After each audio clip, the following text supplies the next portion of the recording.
오늘 우리에게 주신 하나님의 말씀은 이사야 44장 21절로 23절 말씀입니다. 이사야 44장 구약 성경 1022쪽에 있습니다. 구약 성경 1022쪽 이사야 44장 21절로 23절 말씀 제가 봉독하겠습니다. 야곱아 이스라엘아, 이 일을 기억하라. 너는 내 종이니라. 내가 너를 지었으니 너는 내 종이니라. 이스라엘아, 너는 나에게 잊혀지지 아니하리라. 내가 너의 허물을 빽빽한 구름같이 너의 죄를 안개같이 없이 하였으니 너는 내게로 돌아오라. 내가 너를 구속하였음이로다. 여호와께서 이 일을 행하셨으니 하늘아 노래할지어다. 땅의 깊은 곳들아 높이 부를지어다. 산들아 숲과 그 가운데의 모든 나무들아 소리내어 노래할지어다. 여호와께서 야곱을 구속하셨으니 이스라엘 중에 자기의 영광을 나타내실 것임이로다. 아멘. 오늘 이 본문을 가지고 고난 함께 위드 코리아라는 제목으로 말씀을 나누려고 합니다. 올 11월은 예전과 달리 굉장히 포근한 것 같습니다.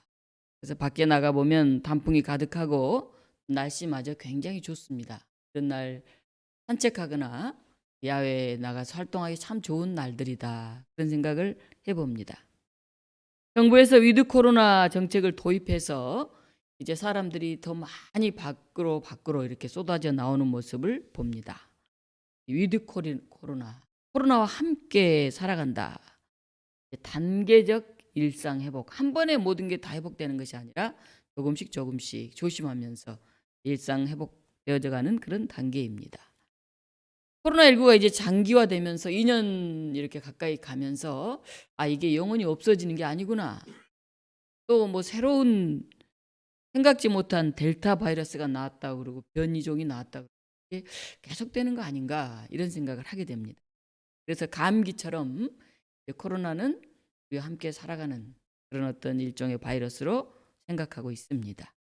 올 여름부터 이미 영국이나 싱가포르나 프랑스, 독일, 덴마크 이런 많은 나라들이 위드 코로나를 선언하고 코로나 안에서 함께 살아가는 방법을 모색하고 있습니다.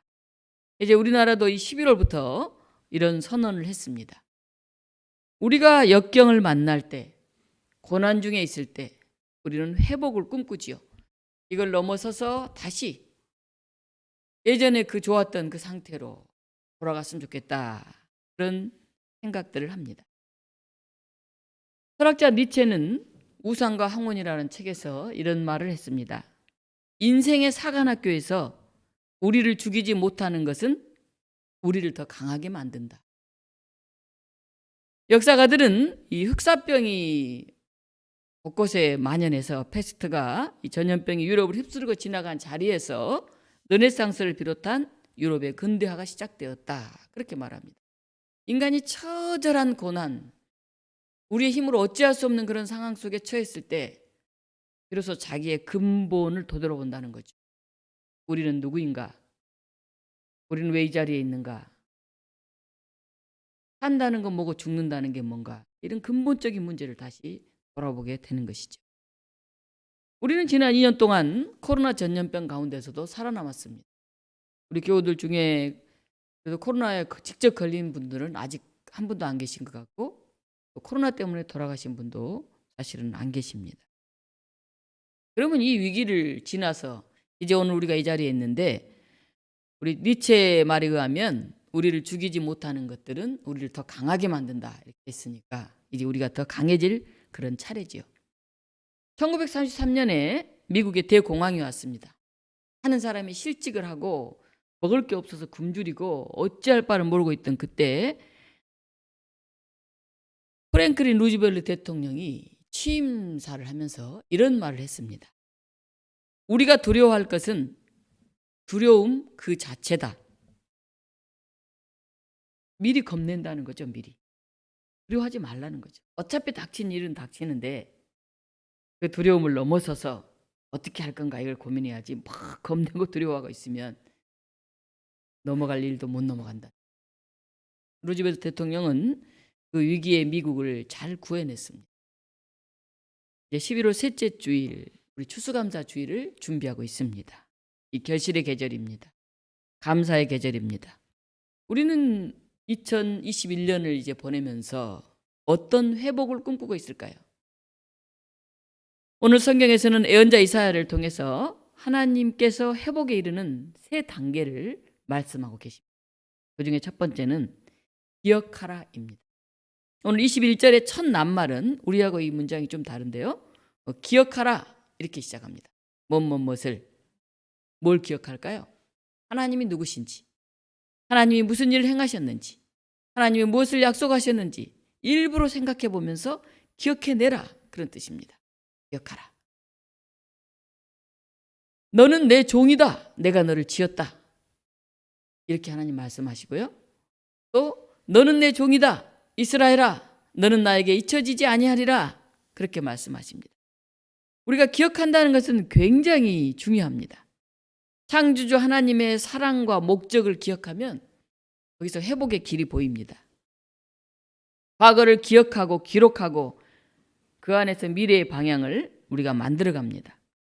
기억하고 기록하지 않으면 그건 사라져버리기 때문에 그렇습니다.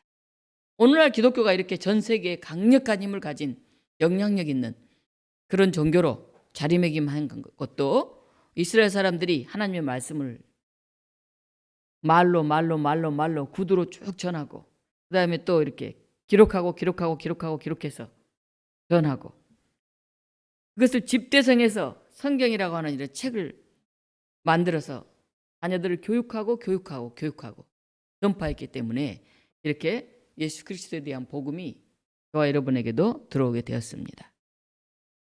모세는 죽어가면서도 이스라엘의 역사를 가르쳤어요. 이세들한테. 어떻게 애굽에서 하나님이 너희를 구원하셨는지, 어떻게 이 척박한 광야에서 너희의 부모들이 살아남았는지, 이제 너희들이 저 가나안에 들어가면 무엇을 해야 하는지. 모세는 그래서 죽어가기 직전까지도 이야기했어요. 잊지 말아라. 기억하여라. 그리고 심지어는 이런 이야기를 노래로 만들어서 자녀들에게 전해라. 그러니까 녹도는 우리 땅 이렇게 막 노래 부르잖아요. 고무줄 노래하면서 부르고 일본이 자기 땅이라고 그러니까 녹도는 우리 땅이다 하면서 노래를 지어가지고 막 이렇게 전파하잖아요. 잊지 말아라. 절대로 잊지 마라. 하나님의 그 역사하심을 기억해라. 그리고 그것을 전해라. 모세는 그렇게 얘기합니다. 오늘 본문에 보면 이스라엘은 회복을 간절히 기다리고 있어요. 지금 이스라엘은 이제 바벨론 포로하에 노예로 이제 살아가는 그런 상황이 처해 있습니다. 그런데 뭘 기다릴까요? 이스라엘이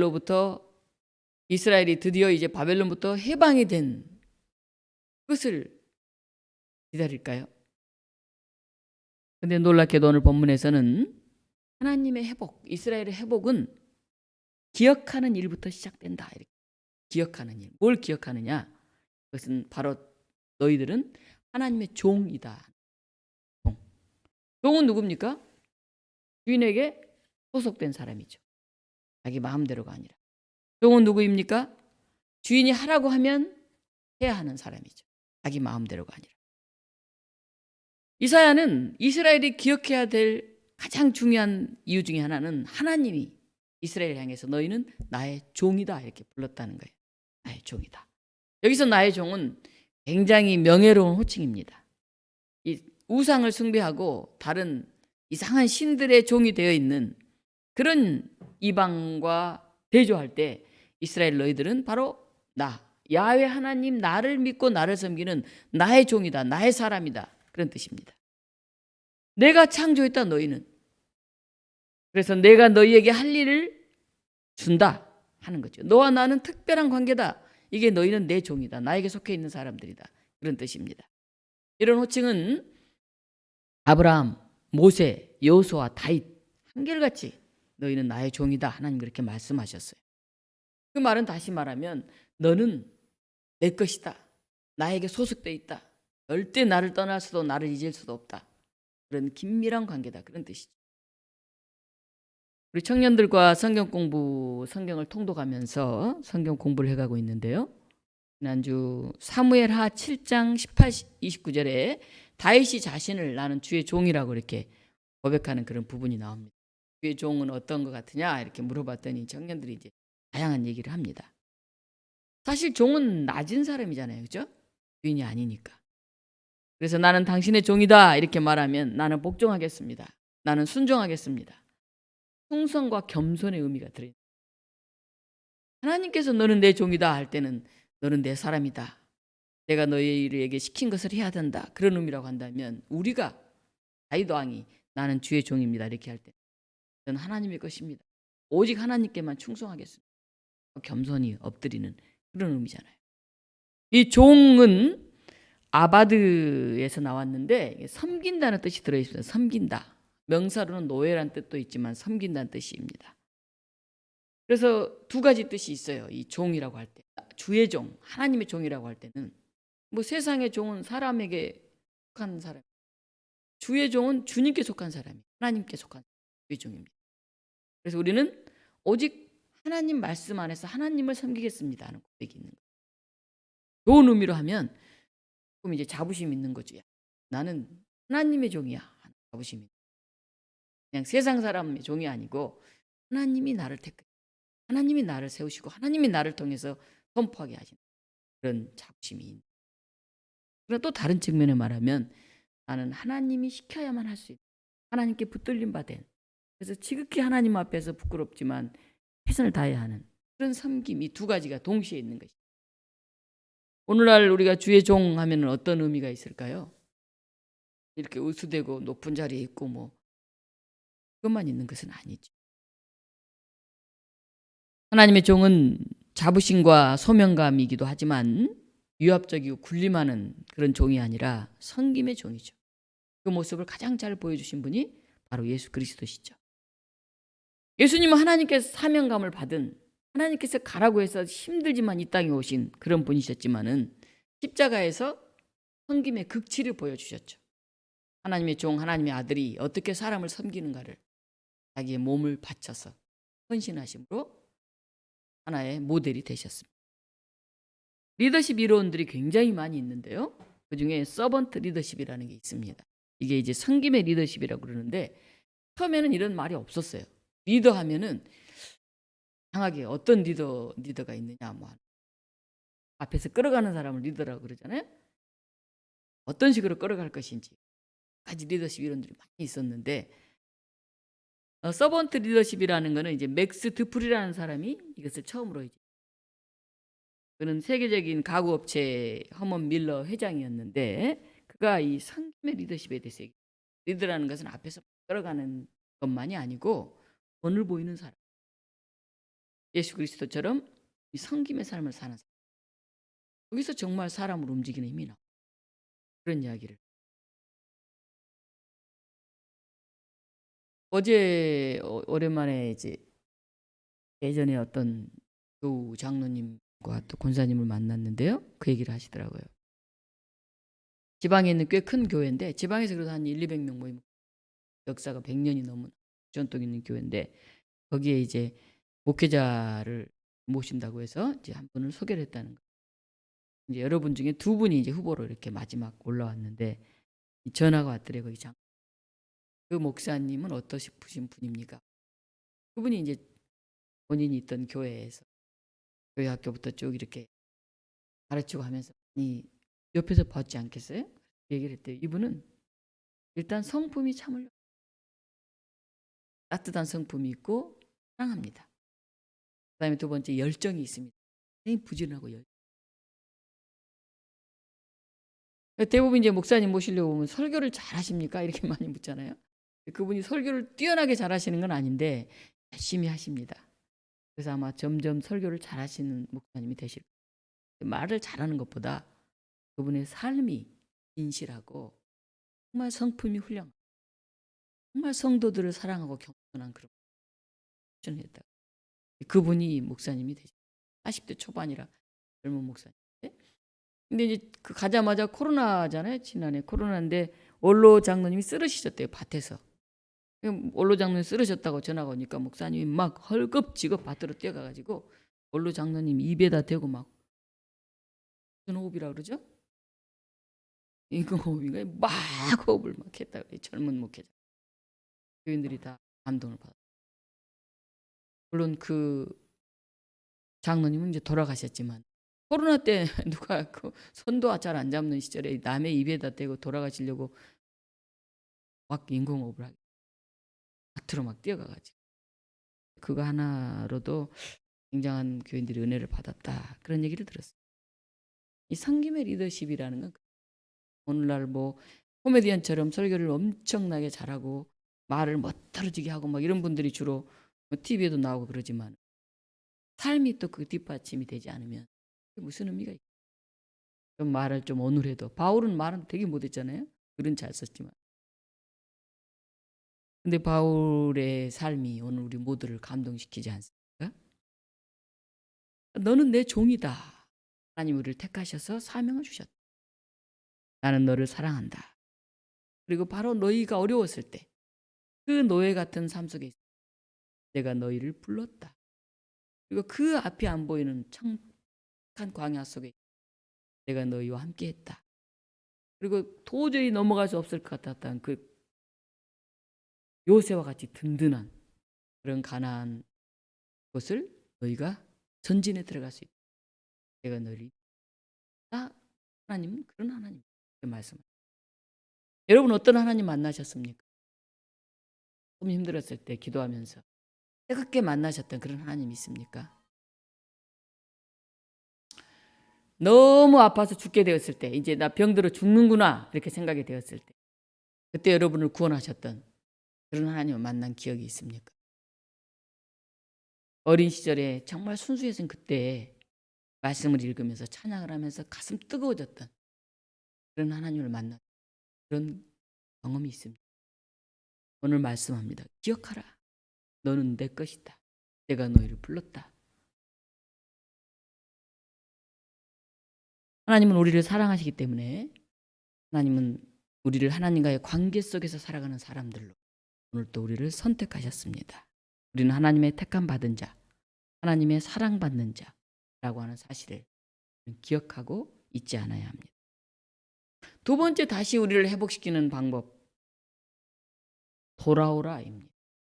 이사야서에 나오는 이스라엘 사람들은 힘없고 연약한 모습이에요. 나라가 망했습니다. 그 거대한 강대국 바벨론의 포로가 됐어요. 동서남북 어디를 다 둘러보아도 다 낯선 것뿐이에요. 바벨론 사람들이 자신들을 무시하는 눈빛, 천하게 대하는 행동, 자존감이 상실할 만하죠. 이렇게 살면 뭐하지? 그런 생각이 들 만하죠. 근데 자신들 힘으로는 이 대제국을 건설한 바벨론을 도저히 상대할 수가 없어요. 그들은 하나님의 백성이라는 자부심도 버린 채 노예가 되어서 중노동도 학대도 모멸감도 다 참아야만 살아남을 수 있는 그런 자리에 있습니다. 그들에게 무슨 희망이 있을까요? 그래도 희망을 품어야만 그나마 살 의미가 있다고 한다면 희망의 근거는 뭘까요? 우리말에 희망 고문이라고 하는 그런 아테네 작은 섬나라 델로스를 정복하려고 강한 군사력을 동원해가지고 아테네 사람들이 델로스 섬 사람들 향해서 이렇게 말했어요. 섬과 함께 당신들까지 다 목숨을 잃지 말고 그냥 항복하고 평화롭게 사십시오. 이렇게 말을 했습니다. 그러자 델로스 사람들이 이런 대답을 했어요. 순간적으로 굴종하면 모든 희망을 한순간에 다 부정하는 거다. 그러나 저항을 하는 순간에는 아직도 우리나라, 우리 시민이라고 하는 이 희망이 있다. 굴종하고 다 끝내지 않겠다는 거예요. 희망을 갖고 싸우겠다는 거예요. 그렇게 말하니까 아테네 사람들이 이렇게 또 말했어요. 아테네는 더 강한 자가 더 약한 자를 지배한다는 그런 영원한 법칙에 따라 행동할 것이다. 희망이란 단지 사람들이 그것을 실현할 수단을 손에 가지고 있을 때 그때만 그게 선한 것이다. 만약 실현할 수 있는 아무 수단도 가지고 있지 않는 희망, 그런 희망은 어리석은 거다. 이런 희망은 아무리 예언과 주문을 한다 해도 기만적인 것이다. 나중에 내가 가졌던 희망이 나를 속였다. 이런 사실을 깨달을 때는 이미 늦었다. 누구든지 잘못된 희망을 품는 사람에게는 더 이상 탈출구가 없다. 이렇게 말했어요. 어떨까요? 우리는 이 아테네 사람들 말처럼 현실과 동떨어진 꿈, 그 꿈을 이룰 수 있는 아무 수단도 전혀 가지지 못하고 그냥 막연한 가능성만 딛고 그렇게 버텨낸 적도 있죠. 반면에 우리 주변에는 현실과 너무 동떨어진 꿈만 꾸다가 좌절하고 망가져버린 사람들도 있죠. 자신이 품었던 희망에 속고 또 속다가 냉소적으로 바뀐 사람도 있죠. 헤이, 세상에 뭔 그런 게 있어. 이루어지겠어? 이렇게 냉소적으로 바뀐 사람이 있죠. 우리 주변에는 희망 때문에 다시 살아난 사람들이 있는가 하면 그 희망 때문에 더 크게 당하고 좌절당한 사람. 그렇다면 희망은 도대체 어디까지일까요? 바벨론 포로가 된 이스라엘, 그들은 자부심을 가지고 그들이 세우려고 했던 그 하나님의 나라, 그 나라는 멸망했습니다. 이제 그들에게 무슨 희망이 있을까요? 그래도 쥐꼬리만한 뭐 희망이라도 있어야 마음이 병들지 않고 그나마 살아갈 수 있을 텐데 그 희망의 근거는 뭘까요? 오늘 이사야는 그 물음에 대한 대답을 줍니다. 그것은 희망 고문이 아니다. 이스라엘을 살리는 참 희망이다. 그것은 바로 하나님의 말씀이고 하나님의 약속이다. 그것은 막연한 약속이 아니라 출애굽 사건을 통해서 광야의 고난을 통해서 가나안에서 새로운 그 정착을 통해서 나타났던 그 하나님의 역사하심이다. 기억하라. 그리고 다시 되돌아가라 이렇게 말합니다. 그 역사하심을 경험한 사람, 하나님의 그 서사를 잊지 않고 기억하는 사람만이 오늘 절망적인 상황 속에서도 다시 하나님 앞에 섭니다. 그리고 하나님이 그를 다시 일으키시고 돌이키십니다. 그 길만이 진정 사는 길이기 때문에 그렇습니다. 세상에서 가장 불행한 사람은 병든 사람이다. 그보다 더 불행한 사람은 버림받은 사람이다. 그보다도 더 불행한 사람이 있는데 그것은 잊혀진 사람이다 라고 하는 말이 있습니다. 병들어도 망해도 버림받아도 나를 기억하고 있는 사람이 있다면, 그나마 내 곁에 함께하고 있는 사람이 있다면 일어설 수 있다는 것입니다. 하나님께 돌아가야 진정한 회복이 일어납니다. 오늘 22절에는 빽빽한 구름이 거치듯이 자욱한 안개로 앞이 보이지 않는 것 같다가도 태양이 떠오르면 이내 겉으지시 하나님은 우리의 죄를 걷어내시는 분이시다. 이렇게 고백을 합니다. 집을 나갔던 둘째 아들은 아버지의 넓은 품을 기억했기 때문에 다시 집으로 돌아올 수 있었습니다.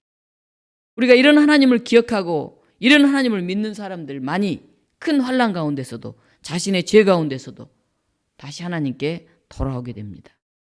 사랑의 하나님은 자신의 아들을 희생해서라도 우리의 죄를 이미 다 용서하시기로 계획하셨기 때문에 그렇습니다. 오늘 22절에 너희는 나에게 돌아오라 명령하시는데 이런 명령의 근거는 구원하시는 하나님의 사랑이에요. 구속하다 하는 말은 너의 몸값을 치르고 사들인다, 빚을 갚아주고 해방시킨다, 그런 뜻입니다. 때문에 구원자이신 하나님은 돌아오라 그렇게, 내가 빚을 갚은다, 내가 너희를 해방시킨다, 그런 말씀을 하세요. 세상의 노예로 살지 말고 자유인으로 살라. 멍해 같아 보여도 그게 참 자유인으로 사는 길이다. 그런 초청이면서 그런 명령입니다.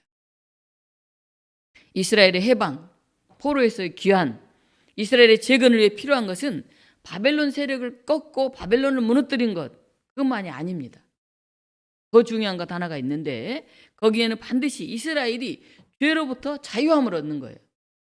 잘못된 가치관을 가지고 그저 돈 몇 푼에 매여서 그저 자기 이익만을 위해서 그냥 자기는 구원받았다 하는 그런 얄팍한 바람거리 하나로 그렇게 살아왔던 자신의 잘못에 대해서 철저하게 반성하고 회개하는 그런 것 없이 그저 저 바벨론만 무너지기만을 바라는 것만으로 충분하지 않다는 겁니다. 기억하라 하나님의 구원을, 돌아와라 너가 회개하고 꿇어 엎드리고. 이 사회가 이렇게 된 것은 사실 저와 여러분이 제대로 못 살아서 그런 거 아니겠습니까? 기독교인이 빛과 소금의 역할을 다 못하기 때문에 그런 거 아니겠습니까? 교회가 온전히 세상을 복음으로 구원시키지 못했기 때문이 아니겠습니까? 우리가 뉘우쳐야죠. 가슴을 치고 회개하고 하나님 앞에 돌아와야죠. 저 아무개 뭐 정치인, 저 아무개 무슨 당, 물론 그것도 중요하지만 우리 스스로가 하나님 앞에 다시 돌아오는 것. 돈의 노예가 되고 세상의 노예가 되지 않고 예수 그리스도의 복음으로 새로워지는 것. 그게 우선이 아니겠어요. 마지막으로 이사야는 그렇게 말합니다. 찬양하라. 그렇게 말합니다. 23절은 하나님의 영광을 찬양하는 것으로 마무리가 됩니다.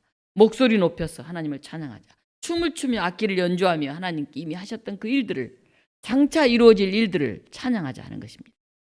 찬양은 우리 가슴에 울림을 남겨요. 찬양은. 그래서 찬양을 막 부르는 사람은 마음의 평강과 기쁨이 옵니다. 오늘 말씀을 준비하면서 묵상하다 보니까 하나님을 기억하라, 은혜를 기억하라, 이런 얘기 설교를 많이 합니다. 돌아오라. 너희가 어느 자리에 서 있는지 다시 숨을 찢고 눈물을 흘리며 기도하며 하나님께로 돌아오라. 그런 말도 참 많이. 그런데 오늘 세 번째, 찬양하라. 이 말씀은 참 많이 전하지 못했구나 하는 생각이 들었습니다. 찬양이 없는 삶은 메마른 삶이 됩니다. 우리가 하나님을 찬양해야 돼요. 하나님을 감사해요. 그리고 우리 삶을 축제로 만들어가야 돼요. 신나기 때문이 아니라 너무 힘드니까 더 찬양해야 돼요. 신나면 누가 찬양 안 합니까? 신나면 애들도 꽃노래를 부르죠. 근데 우리 기독교인들은 이걸 이겨내기 위해서, 이걸 극복하기 위해서 서로 격려하고 지지하면서 찬양을 불러야 합니다. 우리 성현주 청년 우리 조영은 전사님이 결혼식을 이제 장로님 신권사님이 이제 전주에 내려갔어요. 가을 하늘에 잔치는 참 좋구나 그런 생각을 했어요. 그래서 이 찬양을 하는데 축가를 시작과 끝 축가를 하는데 맑은 가을 하늘에 참 찬양이 좋다. 어르신들이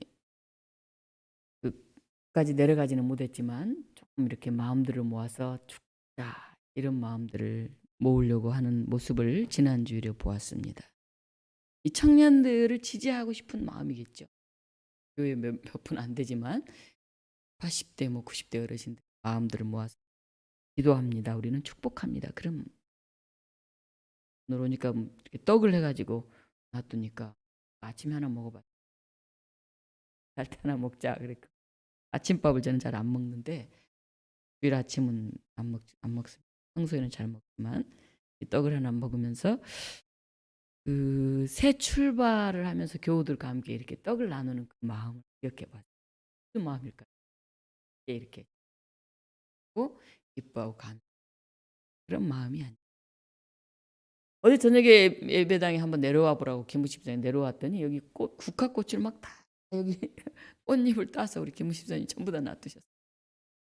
제가 너무 이렇게 화사하고 좋은데 예배당은 좀 이렇게 경건한 마음으로 예배드렸으면 좋겠다고 하면서 그랬어요.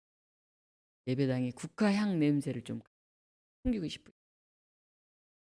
국화향을 굉장히 좋아하는 다시 다 망에 넣어서 국화 봉우리 저기 그런 마음들을 보면서 찬양하고 함께 기뻐하고 함께 나누고 싶은 이런 마음들이 우리 교우들한테 더 많았으면 좋겠다 그런 생각을 해봅니다. 내년 우리 독립문교회 40주년이 됩니다. 40년 동안의 교회 역사를 정리해서 책자를 만들려고 준비하고 있습니다. 요즘 자기만의 이야기를 만들어가는 자서전 쓰기가 유행이에요. 부모님들 자서전 쓰기, 자기 역사 정리해보기. 보잘것없는 아무것도 아닌 것 같은 시골에서 농사 짓다가 그냥 그저 그렇게 초등학교 겨우 졸업하고 그저 그렇게 끝난 그 삶의 이야기들 하나하나도 너무 소중한 거예요. 대단한 이순신 장군이나 뭐 이런 분들에게 소중한 나를 낳아주시고 나와 함께 하셨던 자기 어머니, 아버지 또 자기 자신의 이야기를 남기고 싶어하는 그런 게 이제 현대에 있어서 굉장히 붐처럼 일어나고 있습니다. 우리 독립문교회 40년사 안에도 우리 교우들 한 사람 한 사람 이야기 성공해서만 다 좋은 게 아니에요. 눈물 흘린 이야기, 땀 흘린 이야기, 고난의 이야기, 했었던 이야기 그 이야기 하나하나 그 신앙의 이야기가 담겼으면 참 좋겠어요. 요즘은 내러티브 자본이라는 말이 있어요. 이런 이야기들이 모아지면 이게 강력한 서사가 돼요. 그냥 지나간 이야기 같지만 이게 모여지면 엄청난 역사가 되고 사건이 됩니다. 이제 작게 시작한 우리 독립문교회 40년사도 저는 한국 교회의 아주 소중한 한 부분일 거다. 그 80년, 그 90년대를 헤쳐오면서 민중교회로부터 이 독립문교회 마을 목회로 이어지기까지 얼마나 소중한 이야기들인가 하는 생각을. 코로나19가 2년간 지속되면서 우리는 지치고 힘들었습니다. 그러나 우리는 결코 무너지지 않았습니다. 이제 코로나를 안고 가는 위드 코로나 시대가 열렸습니다. 같이 가는 거죠, 코로나와. 코로나가 뭡니까? 고난이잖아요. 죽음이잖아요, 이 바이러스. 그 바이러스와 이제 함께 가는 때입니다. 제가 고난 함께, 위드 코리아 이렇게 잡았는데, 고난을 극복하고 고난을 이긴 승리, 그런 이야기가 아니라 고난 함께, 여전히 고난, 여전히 힘들고 완전히 해결되지 않았지만 그 가운데서도 우리와 함께 하셨던 그 하나님, 그것을 기억하고 다시 오늘 우리가 그 자리로 다시 되돌아가고 고난 속에서도 하나님을 찾고 그런 우리 독립문 교우들이 되었으면 좋겠습니다. 거기에 희망이, 거기에 기쁨이 담길 것이라고 믿습니다. 기도하겠습니다.